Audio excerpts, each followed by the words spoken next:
Hi guys எல்லாரும் எப்படி இருக்கிறீங்க? ரொம்ப நாளைக்கு அப்புறம் பார்த்தீங்கன்னா, நம்ம சேனல்ல புதுசா ஒரு அனிமே வந்து ஸ்டார்ட் பண்ணியிருக்கேன். எந்த அனிமே ஸ்டார்ட் பண்ண போறேன்னு பார்த்தீங்கன்னா, மார்செல் அசுரகாரோட சீசன் 2 பார்த்தீங்கன்னா வந்து ரிலீஸ் ஆயிருச்சு. அதான் பார்த்தீங்கன்னா வந்து போலான்னு இருக்கேன். அதோட ஃபர்ஸ்ட் சீசன் வந்த டைம்ல பார்த்தீங்கன்னா வந்து, அந்த அளவுக்கு அனிமேட் எல்லாம் வந்து பயங்கரமா இல்ல. அவனுங்க ஓரளவுக்கு மொக்கையா தான் பண்ணி விட்டுருந்தானுங்க. ஆனா செகண்ட் சீசன் பார்த்தீங்கன்னா, இப்ப ரீசென்ட்டா ரிலீஸ் ஆனதால, அது பார்க்கவே ரொம்ப பயங்கரமா இருக்கு. அனிமேட் எல்லாம் வந்து பயங்கரமா சேஞ்ச் பண்ணியிருக்கானுங்க. அதாவது கேரக்டரோட ஃபேஸ் எல்லாத்தையுமே பார்த்தீங்கன்னா வந்து ஹை குவாலிட்டியா மாத்துறேன்னு மொத்தமா மாத்தி விட்டானுங்க. அதனால பெருசா எந்த பிரச்சனையும் இல்ல. நீங்க ஃபர்ஸ்ட் சீசன் பார்க்கலனாலும் செகண்ட் சீசன் உங்களுக்கு வந்து புரியும்.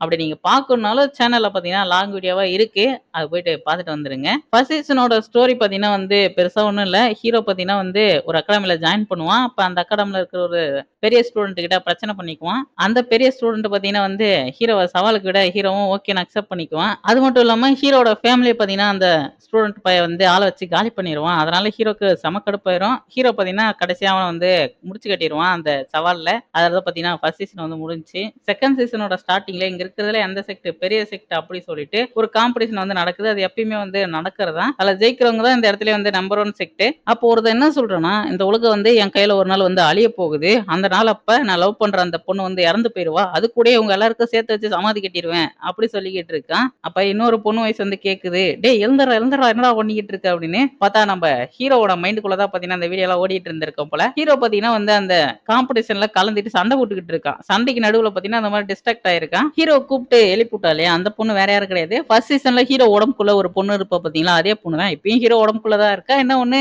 ஹை குவாலிட்டில பண்றேன்னு சொல்லிட்டு மொத்த ஆளையும் மாத்தி வச்சிருக்கானுங்க. ஹீரோ அந்த பொண்ணுகிட்ட சொல்றான், திரும்பவும் எனக்கு அந்த இல்யூஷன்ஸ்லாம் வந்து தெரியுதுன்னு. அப்போ சொல்றா, நீ அத பத்திலாம் எதுவும் கவலைப்படாத. நீ வந்து ஃபைட்ல வந்து ஃபோக்கஸ் பண்ணு அப்படின்னு. ஹீரோக்கு ஒரு இன்ட்ரோடக்ஷன். ஹீரோட பேர் பார்த்தீங்கன்னா வந்து சூஃபங். அவன் 6த் லெவல் மிஸ்டிக் மார்ஷல் எலிமென்ட்ல இருக்கான். ஹீரோக்கு ஆப்போனன்ட்டா வந்தவன் பார்த்தீங்கன்னா, ரொம்ப வாய் பேசுறான். "டேய் உன்தெல்லாம் ஒரு செக்ட்ன்னு சொல்லிட்டு நீலாம் எனக்கு ஆப்போனன்ட்டா வந்திருக்க போறா" அப்படின்னு ஹீரோ ரொம்ப மட்டமா பேசிக்கிட்டு இருப்பான். அங்க வேடிக்கை பார்த்துட்டு இருந்த மக்களும் அவனுக்கு தான் சப்போர்ட் பண்றாங்க. ஏன்னா நம்ம ஹீரோவ பத்தி அங்க இருக்கிற யாருக்கும் தெரியாது. இப்ப தெரிஞ்சுக்குவாங்க கொஞ்ச நேரத்துல. நம்ம ஹீரோவும் பெருசா எதையுமே வந்து கண்டுக்காம காதுல கைய விட்டுக்கிட்டே, "டேய் தம்பி ஃபர்ஸ்ட் வாடா சண்டை போடுவோம்" அப்படி சொல்றான். வேடிக்கை பார்த்துட்டு இருந்த ஒருத்தன் பக்கத்துல இருக்கிறவங்க கிட்ட, "நான் சூஃபங் மேல தான் வந்து பெட் கட்டியிருக்கேன்" அப்படி சொல்றான். அதுக்கு அவன் என்ன சொல்லுவான்னா, "இந்த இடத்திலேயே நம்பர் 1 செக்ட்னா அது வந்து சோரிங் கிளவுட் செக்ட் தான். கண்டிப்பா சூஃபங் வந்து தோத்துருவான்டா" அப்படி சொல்றான். அப்படியே நம்ம செக்டோடைய மாஸ்டர் காட்டுறாங்க. பக்கத்திலேயே பார்த்தீங்கன்னா, ஒரு பொண்ணு உட்கார்ந்திருக்காங்க. அவங்களுமே ஒரு செக்டோட மாஸ்டர் தான். அவங்க நம்ம ஹீரோ பத்தி கேட்கறாங்க. அப்ப நம்ம மாஸ்டர் சொல்றாரு, "நீங்க ஒண்ணும் கவலைப்படாதீங்க. அவன் பார்த்தீங்கன்னா வந்து பயங்கரமான ஆளு. கண்டிப்பா அவன் அந்த மேட்ச்ல வந்து வின் பண்ணுவான்" அப்படி சொல்றாரு. இந்த பொண்ணு இருக்காங்களே, இவங்க பார்த்தீங்கன்னா வந்து ஜேட் மேய்டன் செக்டோடைய மாஸ்டர். சண்டை பார்த்தீங்கன்னா வந்து ரொம்ப பயங்கரமா போய்க்கிட்டு இருக்கும். அப்ப அந்த கிறுக்கு பையன் ஹீரோ கிட்ட, "ஏன்டா உங்க செட்ல இருக்கிறவங்கலாம் வந்து பயங்கரமான ஏழையா என்ன? ஒரு வெப்பன் வாங்க கூட காசு இல்லாம கையில சண்டை போட்டுட்டு இருக்கேன்னு" சொல்லுவான் பாருங்க. உன்ன அடிக்கிறதுக்கெல்லாம் எதுக்குடா வெப்பன்னு சொல்லிட்டு ஹீரோ பார்த்தீங்கன்னா டக்குன்னு அவன் கையில இருந்த அந்த 2 ஸ்பீர வந்து புடுங்கிடுறான். ஹீரோ அந்த மாரி அவனோட வெப்பன புடுங்குனத பார்த்து எல்லாரும் பயங்கரமா ஷாக் ஆயிர்றாங்க. அதுல அவன் பயங்கரமா கடுப்பாயிட்டு, "இப்ப பார்றா" அப்படின்னு அந்த இடத்துல பார்த்தீங்கன்னா, பயங்கரமான ஸ்பிரிச்சுவல் ஹேண்ட்ஸ்லாம் பார்த்தீங்கன்னா எடுத்துட்டு வந்துறான். அதுவும் எக்கச்சக்கமான ஸ்பிரிச்சுவல் ஹேண்ட்ஸ். அதெல்லாம் இருந்து பார்த்தீங்கன்னா, ஹீரோ ஈஸியா வந்து அப்படி இப்படி நான் வந்து தப்பிச்சு போயிட்டு, அதுக்கப்புறம் ஒரு பயங்கரமான அட்டாக் பார்த்தீங்கன்னா வந்து பண்ணிருவான். அந்த அட்டாக்ல பார்த்தீங்கன்னா, ஹீரோவோட ஆப்போனன்ட் மொத்தமா வந்து மட்டையாயிர்றான். ஹீரோ பார்த்தீங்கன்னா, அந்த மேட்ச்ல வின் பண்ணிர்றான். இப்போ அந்த சோரிங் கிளவுட் செக்ட்க்கு ஒரு பெரிய அவமானமா போயிருது. ஏன்னா, ஹீரோவோட செக்ட்லாம் ஒரு செக்ட்டே இல்ல அப்படின்ற மாரி தான் எல்லாரும் இதுக்கு முன்னாடி பேசிக்கிட்டு இருந்தானுங்க. இப்ப அந்த இடத்துல இந்த ஜெனரல் இருக்காரு. இவரு பார்த்தீங்கன்னா, ஃபர்ஸ்ட் சீசன்ல ஹீரோக்கு நெறைய ஹெல்ப் பண்ணியிருப்பாரு. அவர் சிரிச்சுக்கிட்டே அந்த சோரிங் கிளவுட் செக்ட்ட சேர்ந்தவன கலாய்க்கிறாரு. "டேய் உங்க செக்ட்ல இருக்கிறவன்லாம் பயங்கர வீக்கா இருக்கா. வேணா அவனுங்கள என்னோட ஆர்மில ஜாயின் பண்ணி விட்றா. நான் அவனுங்கள வந்து ட்ரெய்னிங் குடுத்து பவர்ஃபுல்லா மாத்துறேன்" அப்படி சொல்லிட்டுருப்பாரு.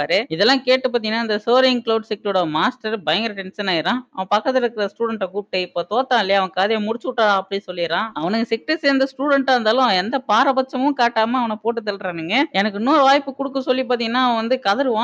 இருந்தாலும் இவன் பார்த்தீங்கன்னா, இன்னொரு வாய்ப்புக்குலாம் இங்க வாய்ப்பே இல்லடா தம்பின்னு போட்டு தள்ளிர்றான். ஹீரோவும் அப்படியே அடுத்தடுத்த மேட்ச்ல சண்ட போறான். இருந்தாலும் ஹீரோ பார்த்தீங்கன்னா, ரொம்ப ஈஸியா வின் பண்றான். பெருசா எந்த ஒரு டெக்னிக்கும் யூஸ் பண்ணல, பவர் யூஸ் பண்ணல. கடைசி வரைக்கும் ஹீரோ பார்த்தீங்கன்னா, வெப்பனே யூஸ் பண்ணல. இவ்வளோ நேரம் வேடிக்கை பார்த்திருந்த எல்லாரும் பார்த்தீங்கன்னா, நம்ம ஹீரோட ஃபேனா மாரி ஹீரோ பேர சொல்லி கத்த ஆரம்பிச்சுடுறாங்க. இவ்வளோ நேரம் நடந்துகிட்டு இருந்ததெல்லாம் செலக்ஷன் மாரி, இப்ப பார்த்தீங்கன்னா வந்து ஃபைனல்ஸ் வந்து நடக்க போகுது. ஒரு ஒரு செக்ட்ல இருந்து ஒரு ஒரு ஸ்டூடண்ட் தான் அதுல வந்து கலந்துக்க முடியும்.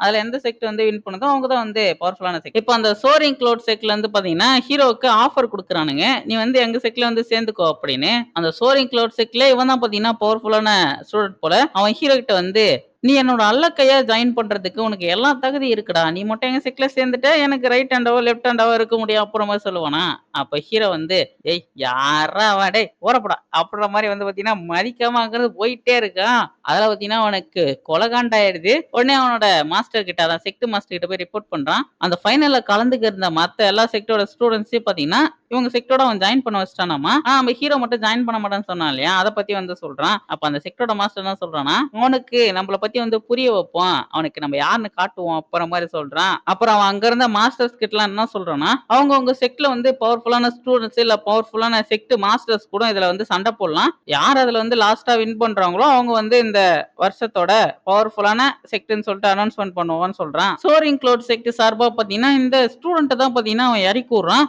ஆனா ஆப்போசிட் சைடுல பார்த்தீங்கன்னா வந்து மத்த செக்ட்டோட மாஸ்டர்ஸே டைரக்ட்டா இறங்கி சண்டை போடுறாங்க. ஆனா அவங்களே பார்த்தீங்கன்னா, இந்த கிறுக்கு பையன் ஈஸியா அடிச்சு காலி பண்றான். அவன் என்னதான் வந்து பவர்ஃபுல்லா இருந்தாலும், அவன எதிர்த்து சண்டை போடுறது ஒரு செக்ட்டோட மாஸ்டர்ன்றதால, அவருக்கு ஏத்த மாரியே தான் வந்து குடுக்கணும். ஆனா அவன் பார்த்தீங்கன்னா, அதெல்லாம் வந்து செய்ய மாட்றான். ரொம்ப திமிரா வந்து நடந்துக்கிறான். அடுத்து பார்த்தீங்கன்னா வந்து நம்ம ஹீரோ செக்ட்டோட மாஸ்டருக்கு சவால் விடுறான். "வாங்க என் கூட வந்து சண்டை போடுங்க" அப்படின்னு. ஹீரோ நான் போய் சண்டை போடுறேன்ற மாரி சொல்லுவான். ஆனா செக்ட்டோட மாஸ்டர் இல்ல இத நானே பார்த்துக்கிறேன்னு சொல்லிட்டு நேரா பார்த்தீங்கன்னா, சண்டை போடுறதுக்கு இறங்கிட்டாரு.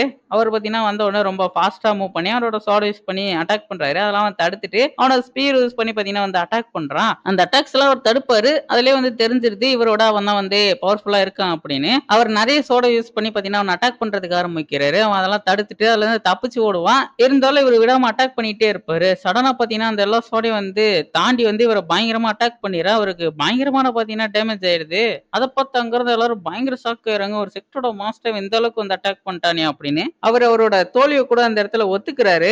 ஆனா அதையும் மீறி பார்த்தீங்கன்னா, அவன் தொடர்ந்து அட்டாக் பண்ணிக்கிட்டு இருக்கான். இத பார்த்த ஹீரோ வந்து அவருக்கு ஹெல்ப் பண்ணலான்னு உள்ள போறான். அப்ப பார்த்தீங்கன்னா, ஹீரோ ஒரு பவர் பிரஷர் வந்து அசைய விடாம பண்ணிருது. அது வேற யாரும் கிடையாது. அந்த சோரிங் க்ளவுட் செக்ட்டோட மாஸ்டர் தான். தேவையில்லாம நீ வந்து இந்த மாரி சண்டை போடுற இடத்துக்குள்ள போகக்கூடாதுன்ற மாரி அவன் சொல்றான். சண்டை முடியிற வரைக்கும் யாரும் உள்ள போகக்கூடாதுன்னு சொல்றான். அந்த கிறுக்கு பயலும் நம்ம செக்ட்டோட மாஸ்டர போட்டு பொல பொலன்னு பொளக்குறான். அவருக்கு பார்த்தீங்கன்னா செம அடி. அவரோட ஒரு கைய கூட பார்த்தீங்கன்னா வெட்டி அங்கருந்து தூக்கி வெளிய வீசிறான். ஹீரோக்கு அவன் மேல அதுக்கப்புறம் கொலை வெறியே வந்துருது. அவன போட்டு தள்ளியே ஆகணும் அப்படின்னு சொல்லிட்டு ஹீரோ அவன பார்த்தீங்கன்னா வந்து வாடா ஒத்தைக்கு ஒத்த நம்ம 2 பேரும் சாவுற வரைக்கும் அடிச்சுக்கலாம் அப்படின்னு சொல்லிட்டு அவன சண்டைக்கு கூப்பிடுறான். அவனும் இதுக்கு தானே வெயிட் பண்ணிக்கிட்டு இருந்தான். அவனே பார்த்தீங்கன்னா வந்து ஒத்துக்குவான். அப்புறம் அந்த சோரிங் க்ளவுட் செக்ட்டோட மாஸ்டர் இருக்கான் இல்லையா? அவனே பார்த்தீங்கன்னா இவனுக்கு 2 பேருக்கு வந்து அந்த சண்டைய வந்து ஸ்டார்ட் பண்ணி வைக்கிறான். அதாவது இவங்க 2 பேர்ல எவனோ ஒருத்தன் சாவுற வரைக்கும் யாரும் பார்த்தீங்கன்னா உள்ள போகக்கூடாது அப்படின்ற மாரி அவன் வந்து ரூல்ஸ் போடுறான். நம்ம ஹீரோவ பத்தி தெரியாம இந்த கிறுக்கு பயலுங்க நம்ம ஹீரோவே போட்டு தரலாம்னு சொல்லிட்டு முடிவு பண்றானுங்க. அப்புறம் அந்த இடத்துல பார்த்தீங்கன்னா 2 பேருக்கும் சண்டை வந்து ஸ்டார்ட் ஆயிரும். சண்டை ஆரம்பிச்ச உடனே ஹீரோக்கு வந்து தெரிஞ்சுது அவன் வந்து 8த் லெவல் மிஸ்டிக் மாஸ்டர் ரிலிம்ல இருக்கான் அப்படின்னு.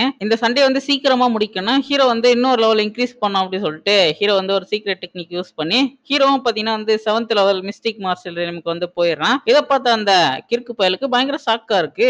இவன் அப்புறம் 7th லெவலுக்கு வந்தான் அப்படின்னு 2 பேரும் அப்புறம் தீவிரமா வந்து சண்டை போட ஆரம்பிக்கிறாங்க. அந்த சண்டையில ஹீரோ பார்த்தீங்கன்னா வந்து 2 பிளேட் வந்து யூஸ் பண்ணுவான். அந்த பிளேட் பார்த்தீங்கன்னா வந்து காட் ஆஃப் வார்ல இருக்கிற பிளேட் மாரியே இருக்கு. அந்த வில்ல புயலும் அதுக்கப்புறம் ஐஸ் பவர்ஸ் எல்லாம் யூஸ் பண்ணி அட்டாக் பண்ணுவான். ஹீரோ அத தடுக்கிறதுக்கு அவன் பிளேட யூஸ் பண்ணுவான். அப்படியே அச்சஸ்லா காட் ஆஃப் வார்ல வர ஒரு மூவ் மாரியே பார்த்தீங்கன்னா தான் ஹீரோ யூஸ் பண்ணி அந்த ஐஸ்ல வந்து காலி பண்ணுவான். ஹீரோவோட ஆப்போனன்ட் பையன் ஹீரோவோட கதைய மொத்தமா முடிச்சிடலாம் அப்படி சொல்லிட்டு ஹீரோ வந்து பெரிய அட்டாக் பண்ணலாம்னு சொல்லிட்டு போறான். அந்த டைம்ல ஹீரோ பார்த்தீங்கன்னா உடம்புக்குள்ள ஒரு பொன் இருக்கும் இல்லையா? அதுகிட்ட இருந்து பவர கடன் வாங்கி ஹீரோ ஒரு பெரிய அட்டாக்கா வந்து பண்ணிடுறான். ஹீரோ பார்த்தீங்கன்னா அவன போட்டு பொளந்துருவான். ஹீரோ பண்ண அட்டாக்ல பார்த்தீங்கன்னா அவனுக்கு பயங்கரமா டேமேஜ் ஆயிருது. வாயில இருந்து ரத்தம்லாம் பார்த்தீங்கன்னா வர ஆரம்பிச்சிருது. அவனாலே நம்ப முடியல. எப்படி ஹீரோ இவ்வளோ பவர்ஃபுல்லா வந்து மாறிட்டே வரான் அப்படின்னு. அப்ப அவன் செக்ட்டோட மாஸ்டர் வந்து யோசிக்கிறான். இதே மாரி போனா வேலைக்கு ஆவாது அப்படின்னு. உடனே அவனோட ஸ்டூடண்ட் கிட்ட டேய் அந்த தடை செய்யப்பட்ட டெக்னிக் யூஸ் பண்ணி அவன கொன்னுறா அப்படி சொல்லிட்டு இவனே ஆர்டர் குடுக்குறான். செக்ட் மாஸ்டரே சொன்னதுக்கு அப்புறம் இவன் நான் சும்மாவா இருப்பான். உடனே பார்த்தீங்கன்னா அந்த டெக்னிக் வந்து யூஸ் பண்ண ஆரம்பிக்கிறான். அப்படியே அவன சுத்தி சிவப்பு கலர் பவரா பார்த்தீங்கன்னா வருது. இத பார்த்து அங்க இருந்த எல்லாரும் பயங்கரமா ஷாக் ஆயிடுறாங்க. டேய் அவன் ஏதோ ஒரு ஈவில் டெக்னிக்க யூஸ் பண்றான்டா அப்படின்னு. அவன் பார்த்தீங்கன்னா ஒரு டீமானிக் டெக்னிக் வந்து யூஸ் பண்ணுவான். அது யூஸ் பண்றதால அவனுக்கு தான் பார்த்தீங்கன்னா வந்து நெறைய பிரச்சனை. அவன் பார்த்தீங்கன்னா அப்படியே வெறி புடிச்ச மாரி உன்ன உயிரோடயே சாப்பிட போறேன்டா அப்படி சொல்லிட்டு ஹீரோ பார்த்தீங்கன்னா போயிட்டு பயங்கரமா வந்து அட்டாக் பண்றான். அவன் பண்ண அட்டாக்ல ஹீரோவோட கதை முடிஞ்சிச்சு அப்படின்னு சொல்லிட்டு எல்லாருமே வந்து நினைப்பாங்க. ஆனா அவன் பண்ண அட்டாக்ல அவனுக்கு தான் வந்து டேமேஜ் ஆயிருக்கு. ஹீரோ பார்த்தீங்கன்னா நெறைய அந்த கியூப் மாரி இருக்கிறத கிரியேட் பண்ணி அவன பார்த்தீங்கன்னா பயங்கரமா வந்து அட்டாக் பண்றான். அந்த கியூப்ஸ் யூஸ் பண்ணி ஹீரோவன லாக் பண்ணலாம்னு சொல்லிட்டு ட்ரை பண்றான். ஆனா அவன் பார்த்தீங்கன்னா, பயங்கரமா பவர வந்து ரிலீஸ் பண்ணி, அதாவது அவன் பார்த்தீங்கன்னா, மொத்தமா கண்ட்ரோலே இல்லாம வந்து போய்க்கிட்டு இருக்கான். மொத்தமாவே அந்த டீமனாவே பார்த்தீங்கன்னா வந்து மாறிட்டான். அதுக்கப்புறம் அவன் பார்த்தீங்கன்னா, ஹீரோ காட்டுத்தனமா அட்டாக் பண்ண ஆரம்பிக்கிறான். அவன் அட்டாக் பண்றதுல ஹீரோக்கு பெருசா வந்து டேமேஜ் ஆகல. இருந்தாலும் அவன் பார்த்தீங்கன்னா, வெறி புடிச்ச மாரி ஹீரோவ போட்டு அட்டாக் பண்ணிக்கிட்டே இருக்கான். அப்ப அவனோட ஸ்பீர யூஸ் பண்ணியே பார்த்தீங்கன்னா, ஹீரோ அவன ஒரு அட்டாக் பண்ணிட்டு, அந்த ஒயிட் டைகர் ஒரு ஸ்கில் குடுத்திருக்கு இல்லையா? அத யூஸ் பண்ணி அட்டாக் பண்றான். அதெல்லாம் பார்த்தீங்கன்னா வந்து, அவன் மொத்தமா வந்து காலி. அவனால திரும்ப வந்து எழுந்திரிக்கவே முடியல. அப்ப அந்த சோரிங் கிளவுட் செக்ட்டோட மாஸ்டர் என்ன சொல்றான்னா, "இதோட வந்து மேட்ச் முடிஞ்சிருச்சு. போதும் என் ஸ்டூடண்ட்ட விட்டர்றா" அப்படி சொல்றான். ஆனா ஹீரோ அதெல்லாம் கேட்பானா? ஹீரோ பார்த்தீங்கன்னா, மொத்தமா அவனோட காரிய அந்த இடத்துல முடிச்சிடுறான். "என் ஸ்டூடண்ட்டயே வந்து நீ கொன்னுட்டியா? உன்ன இன்னைக்கு நான் சும்மாவே விடமாட்டேன்டா" அப்படி சொல்லிட்டு, அப்ப அந்த சோரிங் கிளவுட் செக்ட்டோடைய மாஸ்டரு, அந்த இடத்துல ஒரு ஸ்பீர வர வச்சு, நம்ம ஹீரோவோட கதைய முடிக்கணும்னு சொல்லிட்டு அட்டாக் பண்ணிடுறான். ஹீரோவோட கதை முடிஞ்சிச்சுன்னு எல்லாரும் நெனைக்கிறாங்க. ஸ்பீர தடுத்துடுறாரு. உடனே அவன் கமாண்டர் கிட்ட, "நீ இந்த மாரி செக்ட் விஷயத்துலலாம் தலையிடக்கூடாதுன்னு உனக்கு தெரியல. ஏன்டா தேவையில்லாம வந்து தலையிடுற?" அப்படி சொல்லிட்டு வந்து கேட்கும்போது சொல்றாருன்னா, "டேய் நான் அப்படிதான்டா குறுக்க வந்து தடுப்பேன். உன்னால என்னடா பண்ண முடியும்? முடிஞ்சா சூஃபேங் மேல கை வச்சு பார்றா" அப்படின்ற மாரி மிரட்டுறாரு அவனையே. உடனே சூஃபேங்கையும் அங்கருந்து கிளம்ப சொல்றாரு. நம்ம ஹீரோவும் பார்த்தீங்கன்னா, மாஸ்டர் கூட்டு கிளம்பிர்றான். இதெல்லாம் பார்த்துக்கிட்டு இருந்த ஒரு வெள்ள ட்ரெஸ் போட்டவன், "இவன் ரொம்ப இன்ட்ரஸ்டிங்கா இருக்கான்" அப்படின்னு ஹீரோவ பார்த்து சொல்லிக்கிட்டு இருக்கான். கொஞ்ச நேரத்துல இங்க வந்து கிளம்பிர்றாரு. எல்லாரும் போனதுக்கப்புறம் அந்த சோரிங் கிளவுட் செக்டரோட மாஸ்டர் பார்த்தீங்கன்னா, "என்னோட பிளானே மொத்தமா கெடுத்துட்டீங்களேடா! சும்மா விட மாட்டேன்ற" மாரி சொல்லிக்கிட்டு இருப்பான். அதே நம்ம ஹீரோ மேல தான் கொலவெறில இருப்பான். இதோட பார்த்தீங்கன்னா, இந்த எபிசோட் வந்து முடியுது. பார்த்துட்டு இருக்க எல்லாரும் மறக்காம இந்த வீடியோக்கு ஒரு லைக்க போட்டுருங்க. நீங்க இப்ப தான் சேனலுக்கு ஃபர்ஸ்ட் டைம் வந்திருக்கீங்கன்னா, வீடியோ புடிச்சிருந்துச்சுன்னா மறக்காம சேனல சப்ஸ்கிரைப் பண்ணி வச்சுங்க. பக்கத்துல இருக்கிற பெல் ஐகான் நோட்டிஃபிகேஷன் ஆல்ல போட்டு வச்சுங்க. நான் போற எல்லா வீடியோயுமே உங்களுக்கு ஆன் டைம் நோட்டிஃபிகேஷனா காட்டும். தேங்க்ஸ் ஃபார் வாட்சிங் பை கெஸ். நெக்ஸ்ட் எபிசோட்ல மீட் பண்ணலாம்.